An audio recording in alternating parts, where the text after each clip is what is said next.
Crikey O'Reilly. What's he on about then, Adam? Marathon. He should be a teacher, shouldn't he?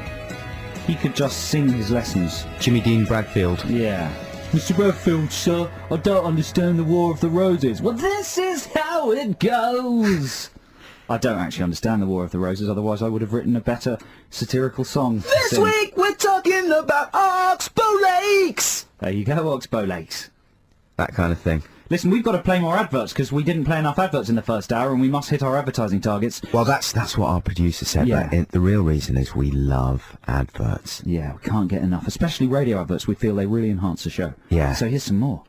Let's check it out. We'll be back after these. XFM.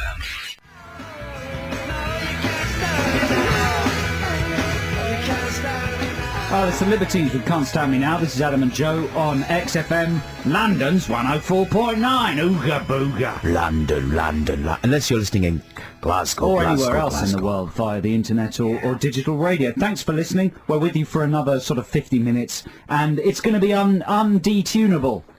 Is that the radio equivalent of unputdownable? Unswitch-offable. Unswitch-offable. Unretunable radio, yeah. And I'll say one more thing about Band-Aid. Go on then. We've been slagging off Band-Aid, not the cause, but the single and the video. Just it's mainly the crying at the... The crime. No, yeah. I'm gonna make a stand, and I do think the single is terrible, and the video is unwatchably uncomfortable. Cause, of course, is fantastic, but we're encouraging people just to give £3 to charity. The band, of course. Yeah, I'm confused now. But the thing that annoys me most is off air and out of the media. If you're like, I've been just talking to Justin Lee Collins, and everybody is being very forthright about their opinions, but it's one rule for off air and another rule on air. You know. Well, there has to be some kind of... No, I don't. I think there's not enough places in the radio and TV where people are honest about things. Well, then you've got nowhere to go, have you? It's nice having rules sometimes. You can say what you like in your own time, but when you're talking to loads of people... I don't know. Man, Anyway, don't worry about it. let's drop it now, because I think we're going to get more Band-Aid flogging on Justin's show. Here's I the... look forward to hearing that. The main thing I'm worried about is that I purchased some DVDs this week. I've been trying to hold off buying DVDs for a while, because it was getting out of control for a while. Yeah. But then this week I just went... Well, it's all kicking off for the Christmas season, isn't it? All the good stuff's being released. Well, good, inverted commas. Yeah. I got Harry Potter. What's it? The Prisoner of Azkaban. Yes. And I don't know why I got it, because I did go through a sort of Harry Potter phase. Is it not for the kiddies? Yeah. Well, I suppose Are it you is. looking forward to watching it yourself? Yeah. Yeah.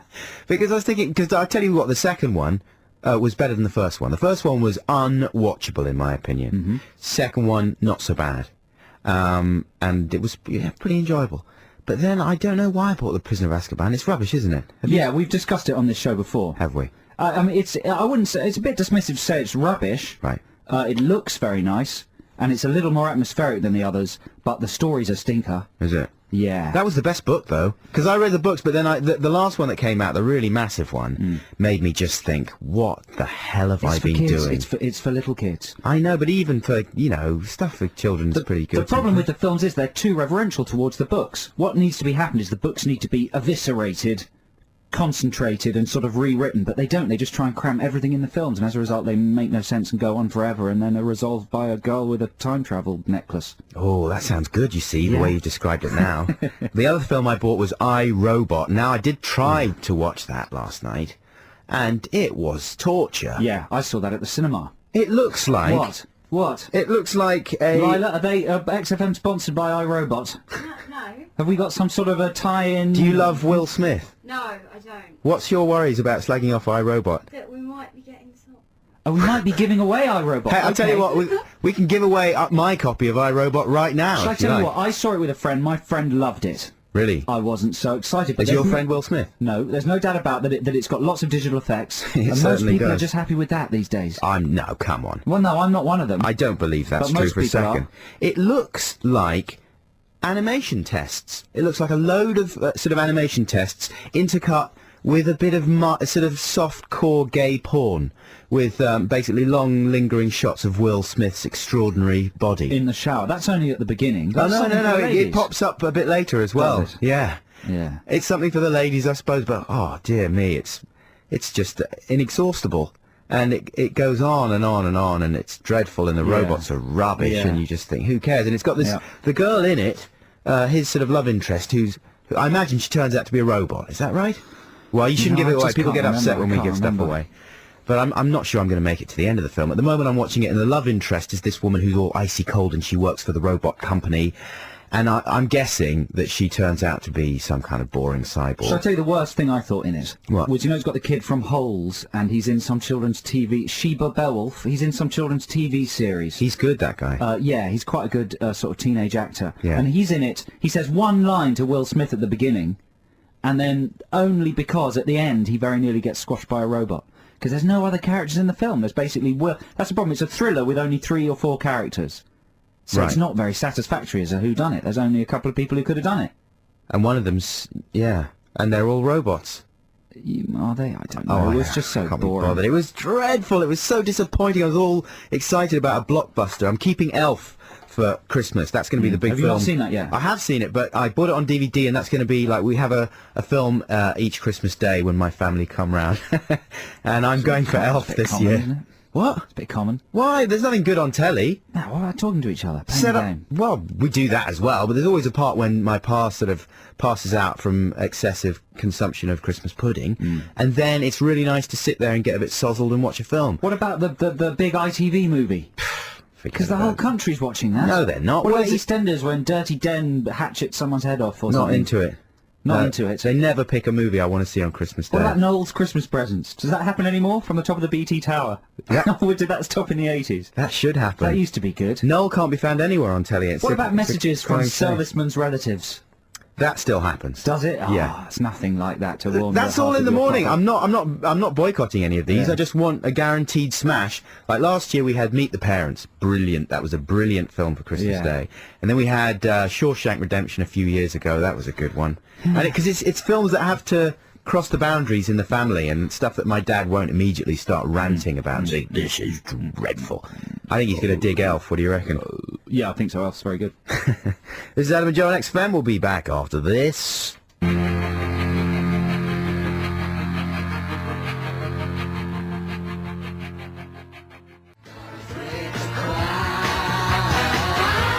Should we dedicate that to the inhabitants of Picton Island? Why? People who read the news will understand that. Because it's about sex laws. Okay. This is Adam and Joe on XFM. London's 104.9, here for another 31 minutes. And coming up is Ditties in the Dock, and this week it's themed again, right, Adam? Absolutely. The theme this week is synth pop classics. Brilliant. Oh, brilliant. So it could be synth pop from anywhere, although I imagine, you know, the golden era of synth pop was the early 80s. I imagine we'll be hovering around that area somewhere. And of course, you guys get to vote which song wins Ditties in the Dock. It's best of 5. And this week, if your vote is the deciding vote, you're going to win that set of Saturday Night Live videos. Sandler, Ferrell, Rock and Murphy are all present in that set. And everyone who calls in and gets on the radio is going to win a copy of a book called Big Hair, one of those books that they sell by the till in Borders. I'd say a good thing to do with those books, especially if it's free, is just rip the pages out and glue the pages onto a bit of card, and you got yourself a funny postcard. Wicked. Just a reminder as well about Rock School. So the Rock School is now closed. It's too late. You can't put any more entries in. It's time to vote now. What you have to do is go to xfm.co.uk/breakfast and pick your favourite artist. This is from- where the from under 200. 16s do cover versions. That's right, yeah. It's mainly on Christian's breakfast show, isn't it? And it's very funny. There's some amazing covers in there. You've got until 8 a.m. on Monday to register your vote. The future of rock is in your hands. That's some amazing stuff. You should check it out. Now, school mags. Occasionally, I won't shut up about school mags. Every now and again. Yeah, I'm just obsessed with school mags at the moment, and I've just been reading a lot of them. I just want to read you a poem. And I was thinking maybe we could broaden this, make it a bit more about poetry rather than school mags. But So you're talking about poetry that you wrote when you were at school and actually got published Yeah, in yeah. your school magazine. the poetry of the very young, Yeah. I just think is Yeah. often excellent. Like this. This was written by a young girl called Anna Burns, aged 10. It was written a long time ago, 1984, and it's called Monkeys. Monkeys are furry animals swinging from branch to branch, like a monkey, I suppose. They eat their bananas on high branches, dropping the peel and watching it fall as a monkey would, I suppose. When people watch them in the zoo, They act like monkeys do. Oh, no. Okay? She flipped it round. Yeah. Foolish us. Is she like it's a sort of a hip-hop poem, isn't it? Sort of scratching in it. Yeah, but it's just brilliant. It's ingenious. Monkeys by Anna Burns. Age 10 when she wrote that. If you've got any poems you'd like to send us, please do. Well, yeah. I mean, I don't know about that, actually. I like that poem. Yeah, It's no, not like I that think we should have some sort of criteria, though, some sort of filter. They need to have been published in a school magazine. All right, yeah, fair enough. Yeah. Speaking of school mags, I was going through an old mag from our school the other day, and I found the article that you mentioned a while St. ago. Slicer's Comprehensive. Yeah, that's right. St. Stabs. And because Joe Cornish, J.M. Cornish, I'm sorry, you call yourself Esquire. on this, Yeah. wrote an article about his trip to Venice. How old were you when you wrote this? 22. No, you weren't. How old were you? I was probably 13, 14. Yeah, and it's called, there's a little illustration by you as well. Yeah. Have you seen that recently? I'm multi-skilled. Take a That's look at that. beautiful, isn't it? It's That amazing. really... in fact, Venice doesn't do my drawing justice. How long did that take you? Oh, probably seconds. Yeah. Isn't that good? Well, the article is called Venice, a Peopled Labyrinth of Walls. Oh, Cornish. And that's a quote, though, isn't it? You didn't make Yeah, that and up. I didn't make that up. That's a literary quote, Adam Buxton. But I thought, at the risk of, I hope I won't be embarrassing you by reading out some extracts from this extraordinary piece of writing by the young J.M. Cornish. Thank you. And I've set certain sections to appropriate music. Well done, good. Here we go. Let's This have is extracts from Venice, a Peopled Labyrinth of Walls by J.M. Cornish. It would be untrue to say that my father was a man who was prone to mistakes. In fact, the opposite could have been said. He had planned our trip to Venice with great detail, and there would be no time to spare. But as we stood beside the check-in at Gatwick and realized that he had brought my brother's passport by mistake, I started to doubt the simplicity of our journey. Oh, it's a devastating That's opening, good, isn't it? That's good. That's absolutely amazing. But then it gets really... you start wheeling out your incredible poetic prose here. Later on in the article, we've got this. As we proceeded, I started to notice various things. There really were striped poles in the water. The houses really did open straight out onto the canals. It was as if we had sailed into the most elaborately beautiful African river village. I felt as if this was a community that floated on an ocean of nothing. That's so true. That's amazing. Thanks, man. There's a nice choice of music as well. Marla, from the soundtrack of Death in Venice. Yeah, exactly. Directed by Luciano Visconti. But then a bit later on in the article, there's quite a radical change of tone. Well, that was what I was known for on the literary scene. And this is a bit more like a travel brochure. For the traveller who's prepared to wake with the sun and walk non-stop until midnight, Venice can be experienced in 3 ways, although my father insisted we were merely scraping the surface. I trekked from one building to the next painting and watched Italian 24-hour pop videos for the rest of the time. I must admit there's nothing to do but visit churches and galleries, where some of the world's most beautiful works are to be found. What's that music? Is that genuine Sky Travel music? It might be. It's called the Red Fiesta. Sky Travel is my favourite channel. That was good. But then, you wrap things up. Literally, one line later, you are back into your extraordinary prose Is this swing. the final line then? This is the closing line of the piece. It's not, but it should be. Even I found Venice overwhelming. The wealth of artistic achievement that stands sinking is huge. I certainly think that you can't sit on this planet for a lifetime and not visit Venice. The 3 days I spent there restored my faith in man's ability to create beauty, even if it may have gone now. That's your faith, I imagine, Really? not man's beauty. No, I think it's man's beauty. Wow. I'm amazing. Or I was amazing.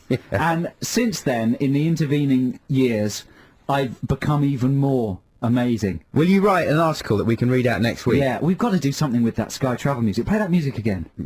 Oh, please, please. We could have people call in and talk about their holidays and just hear it in the background. That would be good. Oh, yeah. It actually makes you feel warmer, doesn't it? It does, yeah. It's like the sound of the Med. That could be the beginning of my article. Okay. Write a travel article for us about a trip somewhere out in London next week. How about that?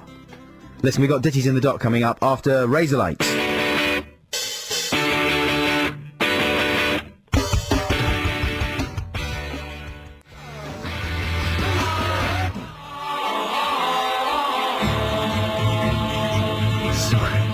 That was a bit of a mess there. I came in at the end of Razorlight with Ditties in the Dock music. Sorry about that. Okay, so this week, Ditties in the Dock is once again themed, ladies and gentlemen. And the theme this week, we've narrowed our choices down. Basically, this is the part of the show where Joe and I battle it out for which piece of music gets to play out the show this week on XFM. Synth pop is the category this week. And Joe, do you want to start or shall I start? Yeah, I don't mind starting. Okay, you go ahead. What have you got? My synth pop choice, listeners, is Thomas Dolby's She Blinded Me with Science. Oh, brilliant. This is a fantastic synth pop single from the man who claims to have invented synthesizers. At least that's what he claimed to us. It is a fantastic song. It's all about a man that falls in love with a woman who is a brilliant scientist, and her scientific brain freaks him out. And you know, they just don't release singles like that anymore. Well, you've really thought about it. Have I? Like, you've thought about what the song means and everything. Well, on the way here, I wasn't sure whether I got it right. Have I got it right? Yeah, well, that's that. It's all about, it's sort of Magnus Pike, I always think. It's got some samples of Magnus Pike. Magnus Pike was in the video, and for younger listeners, Magnus Pike was a celebrity science man. Celebrity scientist. In the 70s and 80s. It's all celebrity chefs now. Used to be celebrity scientists. Yeah, in the days when people used to value intelligence. That's right, Joe. But so this is a brilliant single. It's got a very, very novel lyric line, and it sounds amazing. It's incredibly catchy. If you've never heard it, kids, then you just need to hear it, basically, because you'll love it. And we should stress that this is the original version, not the remix that mystifyingly turns up on the excellent album.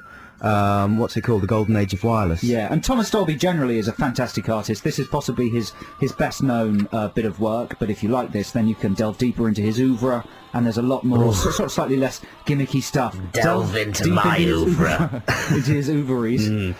What? Yeah, that's very nice. Yeah. Very nice image. So there we go. So my vote for this week, for Ditties in the Dock, is Thomas Dolby with She Blinded Me with Science. Well, that's a good song, no question. But what about a bit of craft work? The people who more or less invented the entire genre, not just the synthesizer, although obviously they were using synthesizers, so I don't know what I'm talking about. But this is a track that doesn't get played that much by Kraftwerk, and it's my own remix of the track. Wow, can you imagine? I've cut all the best bits and whacked them together in a really kind of cack-handed way. No, I've done it brilliantly. It's Kraftwerk with Tour de France.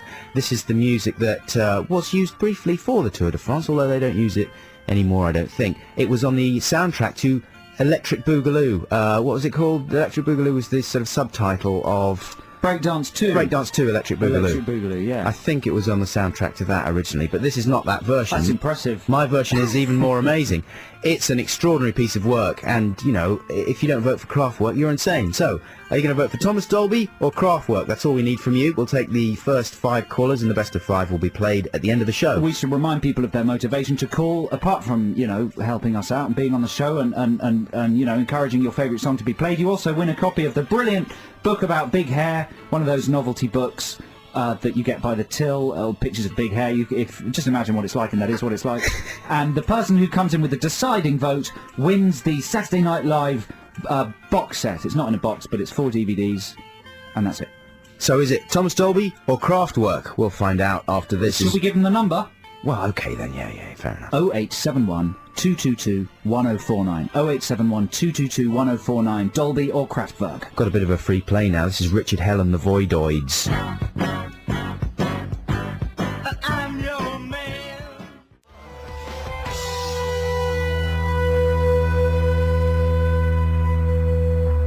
Guess who that was, Joe? Was it that one? Was it that one? No. Oh, lucky I didn't say that then. What was that one? Ad. That was The Bravery. Oh, was it? Unconditional. I like that one. That's very good. Yeah. Okay, so we're going to resolve Ditties in the Dock for you now, ladies and gentlemen. Sure is exciting. It sure is exciting.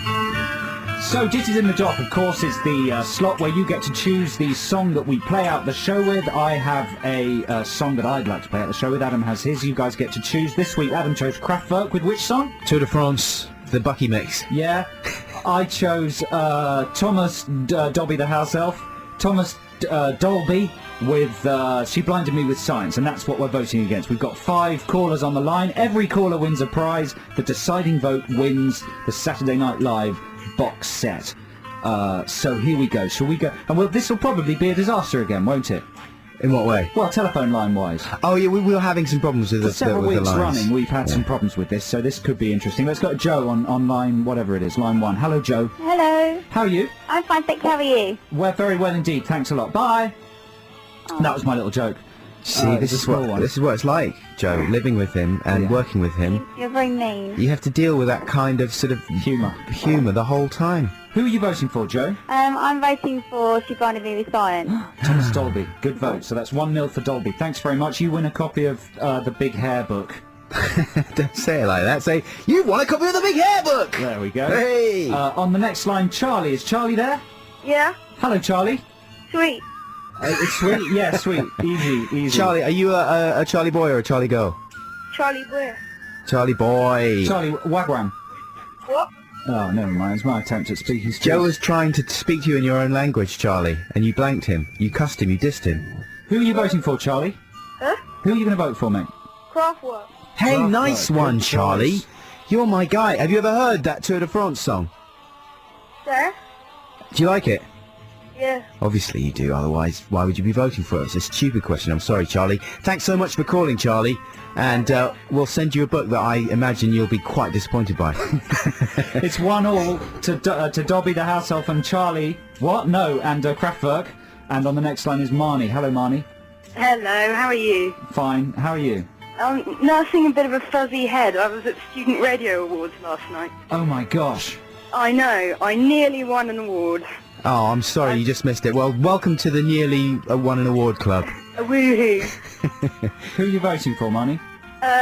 Dolby, please. Dolby, it's 2 for Dolby, 1 for Kraftwerk. Charlie's my only supporter. Thanks very much for your call, Marnie, and I hope your head gets better. And I hope you win the award next time. You deserve it. You're the best. Oh, you lie, but you're grand. Thank you. Sanjay, are you there? Hello, Sanjay. Hi there, how are you? Sanjay, we're very well. It's an exciting stage of Digits in the Dock because it's 2-1 for Dobby, Thomas Dobby the House Elf. Who are you voting for? Crawford. Yeah, thank you very much, Sanjay. And do you know that track? I do, I love it. It's really good, isn't it? It's a peach. Oh, man, this is close. I've got to win. I lost last week. And, Joe, you keep on being able to vote first. Next week, I'm going to vote first, all right, no matter what the outcome. Okay. Okay, here we go. Here's the decider. Now, whoever this is gets all those DVDs as well. So who have we got, Joe? Hello, Karen. Karen, are you there? Hi, guys. Ooh, Karen. Ooh, steady, Karen. How You're you- blowing my mind. Oh, good. Are you excited about winning the DVDs, Karen? Oh, totally. Yeah, do you know about Saturday Night Live? Oh, absolutely, yeah. Who's going to be your favourite? Are you a Sandler fan? Adam Sandler? Yeah, Yeah. women hate Adam Sandler. Do you like him? Yes, I do. Oh, there you I go. thought women loved Sandler. I What? think Oh, yeah. He constantly churns out romantic comedies. that's true. No. But I'm going to vote for... Your vote is the decider, you realise, Karen? She's building it up beautifully. It's Thomas Dolby. Oh, Oh, Karen.